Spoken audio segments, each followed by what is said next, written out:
Maayo na adlaw po, ikapit sa 23 sa bulan sa Abril 2014.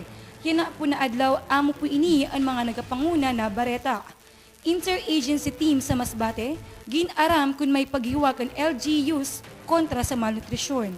Sunod-sunod na pagpangawat sa mga motorbikes na ilista sa Milagros. Exodus programs para sa mga OFWs, paghihimuon sa CBCP. Sperm whale sa Sorsogon, pinakadako sa record. Isad na team na gintindog sa magkaiba-iba na ahensya sa gobyerno ang naghimo sa assessment sa mga paghiwag sa lokal na government units kontra sa malnutrisyon. Ang interagency team na ginpamunuan sa Provincial Health Office kag ginakaintrahan sa mga ahensya sa gobyernong panlalawigan kag Philippine Information Agency lilibuton ang lungsod sa Masbate kag 20 na lugar agud sukulon ang paghiwag sa LGUs para ibaba ang malnutrisyon. Hataas sa national average ang malnutrition rate sa Masbate.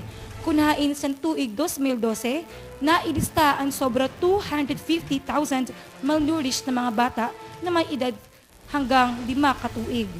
Ang pagsiguro na maayos ang kalusugan sa mga bata, isad sa mga mandato sa LGUs kaintrado sa mga pamahalaang pambarangay kag panlungsod. Sigon sa Provincial Health Officer ni si Dr. Cynthia Lacer, kikilalanon ang LGU na pinakamaayo ang nahimo para sa pagpababa sa malnutrisyon kag indak kalidad.